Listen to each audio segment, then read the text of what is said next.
Sou a Flor. Nasci em uma cidade no interior de Minas. Cidade pequena onde todos conhecem todos. E o passatempo favorito das pessoas é a boa e velha fofoca. Característica essa que ajudou com que eu sempre tomasse a decisão errada. Era a mais nova de 5 irmãos. Minha mãe faleceu prematuramente quando eu ainda tinha meses de vida. Foi muito difícil no início. Meu pai sempre foi muito machista e acredita que cuidar de criança é papel de mulher. Para você ter uma ideia, ele nunca pegou no colo nenhum dos 8 filhos que teve. Sempre dizia que a obrigação do pai é não deixar faltar nada material em casa e que as outras necessidades, quem tem que suprir é a mãe.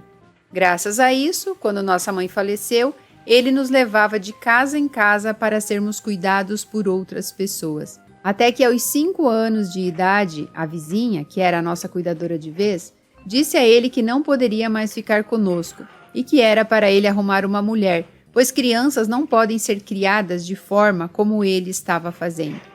Alguns meses depois, surgiu com minha madrasta e a filha de 4 anos dela, e depois de 1 ano, nasceu minha irmã mais nova. Estava feliz por finalmente ter uma casa, um lar, porém essa felicidade durou pouco. Minha madrasta fazia jus ao título, era muito má conosco, nos obrigava a fazer todas as tarefas domésticas, cuidar da criança mais nova, nos impedia de comer carne, biscoitos e outros alimentos. Podíamos comer somente arroz e feijão. Haviam também os castigos físicos, xingamentos e ofensas, tudo enquanto meu pai trabalhava. Na presença dele e de outras pessoas, ela nos tratava bem. Meus irmãos não aguentaram conviver com ela e aos poucos foram saindo um a um de casa, restando somente as 4 meninas. A situação foi piorando à medida que eu crescia. Por ser negra, sofri muito bullying e racismo na escola. Meu apelido era Macaca Chita e eu sempre brigava com os outros alunos. Minha madrasta era chamada direto na escola por causa disso. E sempre quando chegava em casa, vinham as surras. Quando revejo as fotos dessa época, me entristeço muito, pois em todas estou com o rosto arranhado, olho roxo, boca cortada ou algum outro machucado proveniente dos espancamentos diários que aquela mulher me aplicava. Quando estava entrando na adolescência, entrei também na fase da rebeldia. Aprontava muito na escola, fingia que ia estudar, mas ia vadiar com os amigos. Já não fazia a lição e passei a responder minha madrasta, que em troca passou a aumentar a carga de trabalho, a restringir ainda mais a comida, aumentar a frequência e a força das agressões, tendo uma vez quebrado o meu pé. Ela utilizava das fofocas para fazer meu pai me agredir também. Era assim. Ela me batia quando ele estava no serviço e quando chegava, falava que tinha feito algo de errado e que era para me corrigir, pois ela não tinha direito de fazer isso, já que não era minha mãe. E ele me espancava de novo. Uma vez me bateu tanto que eu urinei todo o quarto. Minha irmã, que é 3 anos mais velha, arrumou um namorado e engravidou pouco depois. Meu pai disse que não iria aceitar filha solteira, grávida em casa. Então eles casaram. Logo após esse episódio, comecei a namorar também. Tinha 13 anos e namorava com o sobrinho da minha madrasta, que tinha 12. Eu não gostava dele, mas me tratava bem e me dava a atenção que eu nunca tinha tido antes. Com ele, dei meu primeiro beijo e também perdi minha virgindade. Meus pais nunca conversaram sobre sexo. Isso é tabu até os dias de hoje na cabeça deles. Não sabia sobre doenças que poderia pegar, sobre gravidez, mesmo minha irmã tendo engravidado tão nova. Não sabia como evitar e nem como acontecia de fato. Quando completei 14 anos, fomos passar o Natal na casa do meu tio paterno. Eles moravam em um sítio, no meio do nada. Tinham 3 filhos, sendo 2 homens e uma mulher. O mais novo tinha 20 anos e o outro 24, e a moça 27, e já não moravam mais com eles. À noite, depois que todos foram deitar, ficamos somente eu, a filha da minha madrasta e nossos 2 primos assistindo um filme, até que em certo momento eles começaram a dar em cima de nós. Acabei cedendo para o meu primo de 24 anos e essa loucura teve como consequência uma gravidez. Engravidei aos 14 anos do meu primo. Estava namorando o sobrinho da minha madrasta, ou seja, meu primo também. Fiquei com muito medo da reação do meu pai. Ele já havia dito que não iria aceitar filha solteira grávida em casa. E por isso resolvi mentir. Disse que o filho era deste meu namorado. Ele se reuniu com a mãe do garoto, que tinha apenas 13 anos na época, e decidiram que eu iria para a casa deles e que ela cuidaria de mim e do bebê. Passei a gravidez toda dormindo em um colchão no chão. A mãe dele o fez trabalhar para comprar o enxoval do bebê, mas mesmo assim tive que pedir muitas doações. Quando o bebê nasceu, minha sogra realmente cuidou dele. Ela o amava muito, cuidava como se fosse filho dela, não deixava faltar nada para ele. Até que um dia meu primo, o do Natal, resolveu nos visitar. Na época, meu filho tinha um pouco mais de 1 ano de idade. Ele percebeu que a criança era muito parecida com ele e me colocou na parede. Fui obrigada a confessar e pedir sigilo, pois tinha muito medo do que poderia acontecer caso as pessoas descobrissem a verdade. Ele disse para eu não me preocupar, que ele não iria dizer nada. Nesse mesmo dia, recebi uma ligação dele. Dizia que era muito triste saber que tinha um filho e não poder contar para ninguém, e que gostaria de assumir e cuidar da criança, mas que respeitava a minha decisão. E eu ia respondendo ele até que escutei uma voz feminina falando: "Não acredito! Então é verdade mesmo." Era minha tia, irmã da minha madrasta. Ferdinando, assim que saiu da casa da minha sogra, foi direto para a casa dela e contou tudo.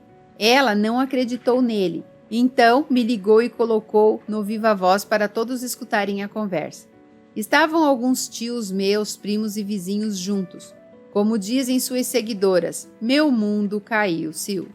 Não quero relatar aqui todo o sofrimento vivido depois disso, pois para mim ainda é muito traumático tudo o que aconteceu. Mas resumindo, meu pai nos obrigou a casar e fui morar com ele e seus pais no sítio. No início ele me tratava muito bem, dava carinho, atenção, queria fazer tudo por mim. Mas sua mãe não me aceitava de forma alguma, nem ao neto. Ela era muito religiosa, vivia na igreja e queria que o filho casasse com alguém da igreja que ele frequentava. Me fazia de empregada e maltratava muito meu filho. Fazia questão de deixar bem claro que não o amava. Sofria muito com isso. O pai batia muito nele também e na época achava que isso era amor, que ele estava corrigindo a criança porque gostava dela. Mas hoje enxergo que não, ele nunca amou os filhos. Desde o início do casamento, Ferdinando se mostrava muito ciumento, a ponto de brigar comigo se conversasse com o irmão dele, que morava na mesma casa que a gente. Com o tempo, ele foi me podando. Já não podia usar as mesmas roupas que antes, não podia conversar com os amigos, fazer brincadeiras e muito menos conversar com alguém na rua. E eu, que era uma pessoa alegre, que amava fazer os outros rirem e conversar com pessoas diferentes, fui me transformando em uma pessoa triste, depressiva e reprimida. Hoje me pego perguntando por que me permiti isso, mas sabe, não há um porquê. O relacionamento abusivo vem disfarçado de amor. Começa com pequenas coisas sutis e quando vemos já estamos envolvidos. Já caímos na teia da aranha, onde parece que quanto mais nos debatemos, mais presos ficamos. Depois de um tempo morando todos juntos, minha sogra disse que não aguentava mais e alugou uma casa na cidade, deixando eu, o Ferdinando e o nosso filho de 2 anos no sítio. Ferdinando, se vendo sem os pais, foi atrás de emprego. Ele conseguiu um trabalho em uma cidade a quase 20 quilômetros de onde morávamos. Ele saía de casa cedo e retornava à noite. E nesse meio tempo, ficava sozinha com uma criança pequena no meio do mato, sem vizinhos, sem telefone, sem carro, nem ônibus, nem TV, nem nada. Ferdinando não me deixava trabalhar e se fosse para sair, só acompanhada por ele. Passava o dia pegando lenha para cozinhar. O único fogão que tínhamos era a lenha, afastando as cobras, aranhas e escorpiões que faziam visitas quase que diárias, e rezando para que nada nos acontecesse. Ele trabalhava, porém não trazia dinheiro para casa. Muitas vezes não tinha o que dar para o meu filho comer. Já cansei de passar o dia comendo somente pipoca, pois não tínhamos nem pão. Se não fossem as visitas dos meus pais, que quando vinham enchiam a geladeira e os armários, teríamos morrido de fome. Quando o questionava sobre o dinheiro, sempre dizia que o pagamento atrasou, que tinha que emprestar para o irmão, fazer não sei lá o quê, inventava diversas desculpas diferentes e eu, submissa, sem ter com quem contar, ouvia calado. Passou-se mais alguns anos até que eu não aguentei mais aquela situação e criei coragem para conversar com ele e pedir para mudarmos de casa, irmos para a cidade. Após muito relutar, ele cedeu.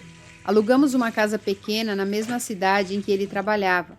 Porém, como morávamos no sítio dos nossos sogros, todos os móveis que possuíamos eram deles e não poderíamos levar para a casa nova. Ficamos por um pouco mais de um mês sem móveis, apenas com um colchão no chão e um fogão caindo aos pedaços. Quando meus pais vieram nos visitar, eles foram em um topa-tudo e mobiliaram nossa casa. Meu pai sempre me questionava o porquê de nunca termos dinheiro para comprar nada, já que meu marido ganhava bem e antes nem precisávamos pagar aluguel, água e energia elétrica. Ou seja, só teríamos gastos com comida. Até o transporte para ir à cidade, a empresa em que ele trabalhava fornecia. Não sabia o que responder. Tinha vergonha e medo de confrontar meu marido. Estava cega demais para enxergar a situação em que estávamos vivendo. Acreditava sempre nas desculpas sem pé nem cabeça que ele dava. Mas algum tempo depois da separação, descobri que, na verdade, ele gastava todo o dinheiro com drogas e prostitutas. Depois de algum tempo vivendo nessa situação, engravidei novamente. Durante a gestação, ele mudou de emprego para um que oferecia plano de saúde. Assim pude fazer um pré-natal, algo que não consegui na primeira gravidez. Acontece que, mesmo tendo mudado em certos aspectos, em outros ele só piorava. Estava cada dia mais ciumento, só me permitia ir às consultas se nosso filho, que tinha 7 anos na época, me acompanhasse. E ainda eu ficava questionando sempre se tinha passado em outro lugar a não ser na clínica, se havia conversado com alguém, até se tinha falado algo com o médico não relacionado à gravidez, e dependendo das respostas, iniciavam as brigas. Ele nunca me acompanhou durante as consultas de pré-natal, nem a ultrassom. Meu filho agia mais como o pai da criança do que ele mesmo durante a gravidez. Para o parto e pós-parto, pedi à minha madrasta para ficar um tempo comigo. Ela veio e me auxiliou muito nesse período.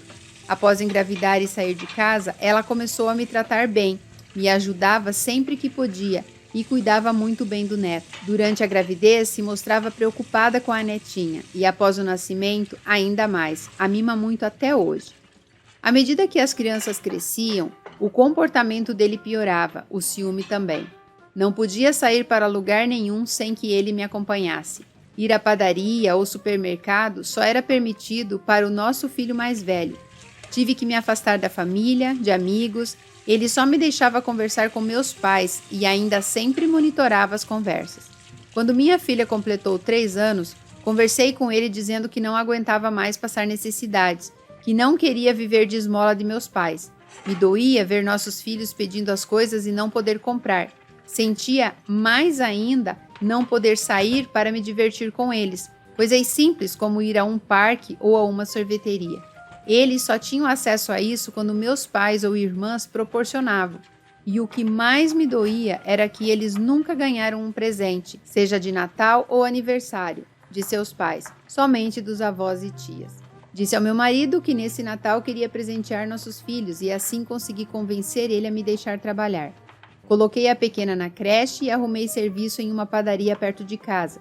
Finalmente tinha um pouco de liberdade. Poder sair de casa, conviver com as pessoas, fazer amizades e por um período de tempo ser eu mesma me fez muito bem. Voltei a sentir um pouco de felicidade e renovei as esperanças de ter uma vida diferente, uma vida digna. Já não precisava mais de tanta ajuda. Com o que ganhava, conseguia trazer comida para casa e dar uns mimos às crianças, e com o salário dele pagávamos o aluguel, água e a energia elétrica. Porém, nem tudo são flores. Com o novo emprego, surgiram também novos problemas. Começou a sumir dinheiro. Como não tinha conta em banco, guardava o dinheiro em casa, e quando ia pegar, cadê? O questionava e dizia que tinha pego para pagar alguma conta, porque não recebeu o salário todo, ou que o cartão do transporte tinha sido recusado e precisou pagar a passagem. Enfim, sempre uma desculpa diferente. Mas dessa vez não ouvi calada. Afinal, trabalhei e trabalhei muito para conseguir meu dinheiro e dar uma vida digna aos nossos filhos. E comecei a retrucar. Brigávamos muito por causa disso. Os vizinhos ficavam incomodados e reclamavam com os proprietários dos imóveis e, por consequência, sempre éramos convidados a mudar de casa. Não conseguimos ficar mais de 6 meses em um lugar, mas pelo menos estávamos juntos, pensava eu, a família perfeita, o pai, a mãe e os 2 filhinhos. Uma vez cheguei do serviço e achei a casa toda revirada. E ao analisar a situação, percebi que estava faltando o botijão de gás e R$ 600 que estava juntando e havia escondido do Ferdinando. Assustada, liguei a ele avisando que a casa havia sido invadida e que havíamos sido roubados e que iria acionar a polícia. Para minha surpresa e decepção, ele disse que ninguém havia invadido nossa casa, que foi ele que fez isso. A explicação que ele deu foi a de que estava precisando de dinheiro e, como não achou onde eu sempre colocava, teve que procurar. E como o valor era pouco, resolveu vender o botijão. Ele disse isso com tranquilidade, como se fosse normal o que ele fez, e ainda colocou a culpa em mim por ter escondido o dinheiro dele. Fiquei sem chão, sem saber o que fazer, apenas chorei e chorei e chorei, por horas, mas nem pensava em divórcio. Tinha que me manter ali, pelos nossos filhos. Após esse episódio, criei uma conta no banco e não deixei mais dinheiro em casa. O Ferdinando brigava sempre comigo por isso. As brigas estavam começando a ficar mais violentas. Ele nunca me agrediu fisicamente, porém uma vez ficou tão agressivo e eu, com medo dele fazer alguma coisa contra mim e os nossos filhos, peguei as crianças e fui para a casa da irmã dele. Disse que só voltaria quando ele fosse embora. Ele foi e dias depois voltou todo carinhoso, me pedindo desculpas, e eu aceitei novamente, pelas crianças. A situação mudou por um tempo e depois voltou a ser como era, porém ele já não brigava por causa do meu salário, e sim por ciúmes. Todos os dias inventava histórias absurdas para brigarmos. Chegamos a discutir feio uma vez, porque ele escutou a minha vizinha conversando comigo sobre um ficante dela, que ela queria ter um relacionamento sério com ele. O Ferdinando ficou tão possesso que deu um muro no espelho que havia comprado naquele mesmo dia e disse para ir pedir ao macho da vizinha para comprar outro. Em casa ele não ajudava em nada, apenas dormia. Eu achava muito estranho na época o quanto ele dormia. Hoje sei que era efeito das drogas, mas na minha cabeça inocente estava apenas cansado por causa do trabalho. Enquanto ele dormia, sobrava para mim todo o resto. Tinha que manter a casa em ordem, fazer a comida, cuidar das crianças, e se não fizesse da forma que o agradava, vinham as ofensas e as brigas. Em 2018, a mãe dele ficou muito doente e entrou em coma. Quando fui visitá-la no hospital, ela acordou, olhou para mim muito emocionada e com muita dificuldade me disse: "Eu não vou ver meus netos crescerem. Acabei de ver o lugar lindo onde eu vou morar agora. Lá é muito lindo. Mas para entrar, me disseram que antes eu preciso do seu perdão. Sei agora que errei. O meu netinho é muito especial, um menino lindo, carinhoso e inteligente. Devia tê-lo amado quando tive a oportunidade. Agora é tarde e a única coisa que posso fazer é pedir a você que diga a ele que eu sinto muito e que o amo. Você pode me perdoar?" Respondi que sim, a perdoava e ela continuou: "Tem um médico em cima da minha cama. Ele está sempre aqui, não sai do meu lado. Ele me disse que é para me proteger dos seres estranhos, sem formas, negros, que ficam ao lado dos meus filhos." E depois desmaiou novamente. Neste mesmo dia, o Ferdinando foi visitá-la e me relatou que teve outro lapse de consciência durante a visita. E começou a falar para ter cuidado, pois os seres negros e sem forma que estavam do lado dele disseram que só iriam embora depois que destruíssem a sua vida. Isso me arrepia até hoje. Ela faleceu no dia seguinte. Os pais do Ferdinando sempre foram evangélicos, iam ao culto quase todos os dias. Passei a acompanhá-los na religião e ir aos cultos, mas meu maior erro foi ter levado meus problemas ao pastor. Isso vou relatar mais à frente. As brigas continuaram, mas não estava preparada para o golpe que ia se suceder. Um dia, enquanto retornava do serviço, recebi uma ligação. A pessoa disse que precisava conversar seriamente comigo e que eu deveria estar em um lugar calmo e sozinha, pois o assunto era muito pesado.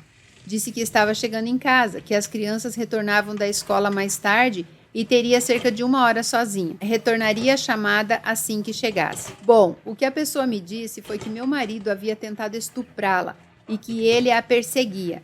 Ela não queria denunciá-lo por consideração a mim, apesar de não me conhecer pessoalmente. Sabia o que eu passava nas mãos dele e não queria trazer mais sofrimento para a minha vida. Ela me aconselhou a pedir o divórcio e voltar para minha cidade natal. E meu mundo caiu novamente. Quando as crianças chegaram, tentei engolir o choro e pedi para que elas fossem para a casa da tia. Assim que o Ferdinando chegou, eu o confrontei. De início ele negou tudo, disse que ela era louca e que eu mais ainda de acreditar nessa história. Mas depois ele resolveu assumir. Disse que, na verdade, ela só me ligou porque estava com raiva, pois havia descoberto que a mãe dela trai o pai dela com ele. Eu não acreditei na hora. Retruquei que estava inventando isso para diminuir a responsabilidade e me disse que ia provar. Ligou para a mãe da garota e colocou no viva voz. Tive que escutar ela o chamando de delícia e outros apelidos vulgares. Ele disse a ela: "Foi muito gostoso ir com você naquele motel na semana passada." E ela respondia que também adorou e não via a hora de repetir a dose. Depois de tudo aquilo, tentando não perder a sanidade de vez, o questionei do porquê tudo aquilo, porque não entrava na minha cabeça. A mulher era 30 anos mais velha do que ele. Respondeu que era por dinheiro, já que não estava dando a ele o meu salário. Ele ficava com mulheres mais velhas e elas o bancavam em troca. Sim, mulheres, no plural. Ele assumiu tudo, que me traiu com várias mulheres, inclusive com parentes, primas e até com uma irmã minha, que mora em outro estado. E para piorar, quando fui desabafar com a filha da minha madrasta, aí descobri por que ela não vinha mais na minha casa. Ficou anos sem vir, sendo que antes vinha a cada 2 meses com meus pais. Foi porque na última vez, quando levantei para ir trabalhar às 4 da manhã, ele invadiu o quarto que ela estava dormindo e tentou violentá-la. Só não o fez porque ela começou a gritar e acordou nosso filho mais velho, que entrou no quarto e viu tudo. Chorei por dias, não tinha forças nem para levantar da cama. Ele se recusava a sair de casa. Tentava a todo custo se aproximar de mim novamente. Me pedia perdão, dizia que ia mudar, que me amava e que queria que nossa família ficasse junta. Não sabia o que fazer. Quando pedi conselhos às minhas irmãs, elas sempre me diziam para pedir o divórcio, e isso eu não queria. Respondi que não podia fazer isso pelas crianças. Não queria que meus filhos crescessem sem o pai, e a menina era muito apegada a ele. Então resolvi conversar com o pastor da igreja. Ele disse que o que Deus uniu, homem nenhum separa, que o casamento era algo sagrado. Devia orar, pedir a Deus para mudá-lo e me dar sabedoria para lidar com a situação de forma a edificar nossa família e nosso lar. Assim o fiz. Perdoei. Ia aos cultos todos os dias. Orava, pedindo a Deus que derramasse bênçãos sobre nosso lar. Ele passou a me acompanhar na igreja e assim fui percebendo que ele voltou a ser carinhoso e dar atenção às crianças e sair menos. Mas as brigas por causa de ciúmes continuavam. Dessa vez, do meu lado também. Morria de medo de ser traída novamente e isso foi minando o restinho de amor que sentia por ele. Passei a sentir nojo, não conseguia mais olhar para a cara dele. Quando íamos fazer sexo, sentia vontade de morrer. Só dele me tocar, meu corpo arrepiava. Sentia repulsa, mas me mantinha ali, orando, pedindo a Deus para tirar esses sentimentos do meu coração. Até que um dia levantei à noite para tomar um copo de água e ouvi um sussurro e choro abafado vindo do quarto das crianças. Fui devagar para eles não me perceberem e colei a orelha na porta, e o que ouvi mudou a minha vida. Meu filho de 13 anos estava chorando enquanto rezava, mas ao contrário das minhas orações, onde pedia sabedoria para aguentar essa situação e continuarmos juntos, ele pedia a Deus para que fizesse eu e meu marido se separar, que ele já não aguentava mais viver assim, que ele queria viver em paz na cidade onde passou a primeira infância, que não importava não ter o pai por perto, Apenas queria ter uma vida normal. Em prantos, entrei no quarto, o abracei, deitei ao lado e dormi ali com ele. No outro dia, acordei o Ferdinando bem cedo e disse a ele: chega, eu quero o divórcio e quero que você saia de casa. Ele disse que eu estava ficando louca, que não ia aceitar nada e se estivesse falando sério, era para eu sair da casa. Passamos a dormir em quartos separados. Éramos 2 desconhecidos dividindo o mesmo teto. Não falava uma palavra com ele e quando vinha falar algo comigo, fingia que ele era invisível, que não estava ali.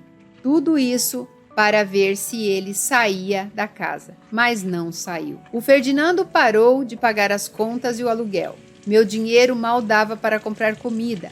E quando fui cobrá-lo, ele surtou tanto que o vizinho veio intervir. O rapaz era policial e disse ao Ferdinando que saísse de casa e que se o visse passar a 50 metros de onde nós morávamos, iria fazer com que ele fosse para a cadeia. Covarde como é, o Ferdinando foi embora, deixando os filhos e uma dívida de R$2.000 para trás, a qual eu tive que pagar. Por causa dessa dívida, fiquei sem dinheiro para comprar comida para os meus filhos. Liguei pedindo ajuda aos meus pais, que me acolheram à volta para casa. Eles haviam construído uma outra casa e a que morávamos antes estava vazia. Eles disseram que poderia viver lá com os netos e que conversaria com uma amiga que tinha um restaurante para me dar um emprego. Além disso, me mandaram dinheiro para fazer compras, pagar o aluguel atrasado e providenciar a mudança. No início, relutei. Tinha medo do que as pessoas poderiam falar. Como disse no início, cidade pequena onde a reputação é levada muito a sério. Mas não dava para continuar a passar fome com meus filhos. Voltei e foi a melhor decisão que tomei. Estou trabalhando no restaurante e como não preciso pagar aluguel, acaba sobrando dinheiro para fazer as coisas que antes não dava, como levar meus filhos para comer um lanche fora. Estou há quase 2 anos lutando na justiça para conseguir o divórcio e pensão das crianças, mas ele sumiu. Desapareceu. A família dele não fala onde ele está, estão o protegendo. Consegui marcar 4 audições, a qual ele não compareceu, e por isso ainda estou legalmente casada, mas não consigo nem olhar meus documentos, detesto ter aquele sobrenome. No início da separação, ele me atormentava o tempo todo com chamadas e mensagens ofensivas. Me dizia que eu não valia nada, que teria que vender meu corpo para conseguir alimentar nossos filhos, já que não sabia fazer nada, que era uma piranha e por aí vai. Bloqueei ele em tudo, porém ele envia mensagens no celular do meu filho. No início era para dar continuidade às ofensas, mas liguei para ele e disse que eu estava tirando print de todas as mensagens e que se ele enviasse mais uma única, eu iria denunciá-lo à polícia por calúnia. E então ele parou. Ele, de vez em quando, conversa com as crianças. Não quero que, quando cresçam, eles joguem na minha cara que os afastei do pai. Por isso eu permito. O meu mais velho, agora com 16 anos, conseguiu um trabalho de menor aprendiz em um supermercado e já começou a estudar para entrar para a faculdade. Ele sempre faz questão de falar que não quer ser igual ao pai. Ele mal responde às mensagens que recebe do genitor. A menina com 9 anos está muito carente. Fica o tempo todo grudada em mim. Quando conversa com o pai, ele só sabe prometer. Promete uma boneca nova, um celular, algo que a faz ficar toda animada, mas não cumpre e isso a deixa triste. E eu estou bem, tentando recuperar psicologicamente tudo o que passei e não é fácil. Sigo no emprego, tenho planos de fazer um curso técnico para aumentar meus ganhos. Agora estou perto da minha família, tenho amigos e posso voltar a ser eu mesma. Estou tentando recuperar minha autoestima. Sempre fui bonita, negra, alta, com corpão, tipo estereótipo de mulher brasileira, mas saí do casamento acima do peso e com a moral no lixo. Agradeço por ter lido minha história. Sei que foi longa. Tentei resumir o máximo possível. Espero que tenha servido de aprendizado para vocês e estou ansiosa para escutar os seus conselhos e ler os comentários das suas seguidoras. Quero conquistar uma vida plena e feliz. Sei que mereço isso. A moral que tirei de tudo isso é que muitas vezes nos prendemos à situação que nos causa sofrimento e damos desculpas para não sairmos delas. Por anos dei a desculpa que tinha que aguentar pelos meus filhos e no fim foi meu filho que me fez sair dali. Sou muito grata a ele, pois caso não tivesse o ouvido naquela noite, ainda estaria lá, infeliz, carente, matando o corpo aos poucos, pois a minha alma já estava morta. Essa é a história mais triste que eu já li aqui. E amanhã eu vou dar o meu parecer e vou fazer um novo vídeo para que a gente possa conversar a respeito desse tipo de situação e de por que muitas mulheres passam por isso. Então, não perde o vídeo de amanhã, porque nós vamos conversar a respeito dessa história.